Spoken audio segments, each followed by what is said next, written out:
Hi, you guys. I'm here to do another Bible study. But before I get into this Bible study, I was like, okay, God, I heard this voice. And the voice was saying, feed my sheep. And I was like, okay. And and to myself, I heard another voice saying that you're not the only one. Just like when one of the who was that running from the Jezebels? Who was that running? I forget who was running from Jezebel. It was one of the prophets, and and God was telling him that he was not the only prophet. So I'm just saying that I'm not the only one, but I kept hearing this voice saying, feed my sheep. Okay, so I'm going to be obedient and do what the Lord is telling me to do, because in the last days it says that the word that the people are going to be looking for the word, to hear the word, but there's not going to be anybody around to preach or teach the word of God. That's in the book of Amos. But I want to start again in Matthew, and it's a parable. It's another parable. And parables are stories that Jesus spoke to the people that were not his disciples. So he had to speak to them in stories so they could try to understand. But back when I was talking about another video where Jesus was saying parables, and his disciples asked, why do you speak to those people in parables? But because he was saying that this is only, these secrets and these things are only for you to know, because I have been trying to tell these people, but they wouldn't hear. I've been trying to show them the miracles that I have done, but they still don't see and they don't believe. Okay, so I'm going to begin in the book of Matthew, chapter 13, beginning with verse 24. And it says, another parable put he forth unto them, saying, the kingdom of heaven is likened unto a man which sowed good seed in his field. But while men slept, his enemy came and sowed tares among the wheat. And so what this verse is saying, is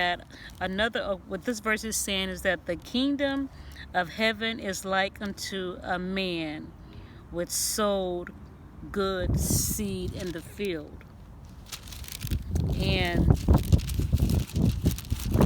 the man that sowed the good seed, we're talking about Jesus, because he is the one that was going to each town, each country, and preaching, sowing good seed, doing miracles.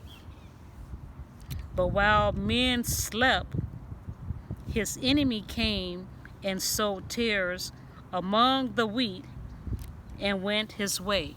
So when Jesus was sowing the seed in Galilee and Jerusalem and all the places that he was ministering, that the Pharisees and the priests were coming behind him, telling the people, oh, he's a devil, or he's not the son of God. He's saying he's the son of God, and he's a liar, blasphemy. He's lying. He's not telling the truth. And the Pharisees were very jealous of Jesus because he was doing all these miracles, and large masses of people were following behind him. People wanted to be healed. People wanted to receive their eyesight. People wanted the leprosy to dry up and leave their bodies. So the Pharisees had came as the tares, because when you plant a vineyard, you're gonna sow your seed, and you're expecting for your harvest, or you're expecting for whatever you have put in that ground to come up. But then the weeds come, and they grow side by side with your with your fruit or your plants.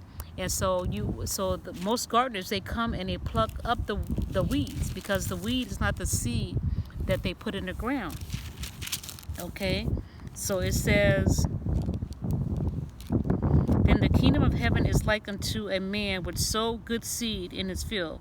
But while men slept, his enemy came and sowed tares among the wheat and went his way. So men will sleep, and that's why it says watch and pray, because you don't know when the enemy is going to come after you. That's why you have to study, be prayerful, have a relationship with God. Okay, verse 26. But when the blade was sprung up and brought forth fruit, then appeared the tares also. Okay, so like I just stated, that when the fruit come up, that the weeds are going to be side by side. So when the blade came, when the blade was sprung up and brought forth fruit, then appeared the tares also. So the servants of the householder came and said unto him, Sir, did not thou sow good seed in thy field? From whence then hath it tares? So the servants had came to the master and asked him, didn't you sow good seed in your ground, and now the tares have come? And he said unto them, an enemy had done this. The servant said unto him, wilt thou then that we go and gather them up? So the master had said that the enemy had done this, and so the servant said, well, should we go gather up the enemy that done this? And this is a parable.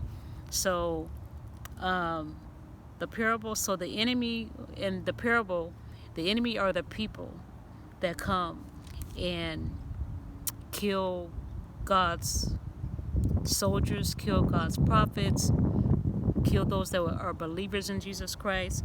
So the parable is basically talking about the wheat and the tares, about the seed that's in the ground. So, but these young men thought he was talking about people. But he said, nay, lest while you gather up the tares, you root up also the wheat with them. So he was telling them, no, don't go and pull up the wheat, because if you do, you're gonna pull up the tares also. So while you're pulling up your good seed, you're also pulling up the tares. So let both grow together until the harvest. And in the time of harvest, I will say to the reapers, gather ye together first the tares, and bind them in bundles, and burn them, but gather the wheat into my barn. So basically, what the master was telling them, that let both of the tares, the wheat and the tares, grow together. And then when it's time for harvest, when it's time to pick up the wheat, you're going to eat. Shandobo shun. You're going to separate. You're going to separate the wheat and the tares. The tares are the things that grow up, stubbles, that interfere with your harvest. So he told them to pluck them up separately, and then gather the wheat into my barn. He told them, gather you together first the tares, and bind them in bundles, and burn them, but gather the wheat into my barn. So the tares were going to be gathered and burnt. This is a parable, you guys. This is a parable. Okay, another parable put he forth unto them, saying, the kingdom of heaven is like unto a grain of mustard seed. No, I'm not going to start with that one. But that parable is talking about how the end time is going to be, that God's children, he's going to send his angels. He's going to send his angels down to come and separate his children from those that are unbelievers, for those that did not hear to the call or gave their lives to Jesus Christ. So there is going to be a separation when it's time for God to return. He's going to send his angels, and he's going to gather those that are believers, those that are children of God. He's going to separate, and then those that are unbelievers are going to be sent to burning furnace and burn for eternity. Okay, I'm sorry I had to bring this message, but I had to. Take care.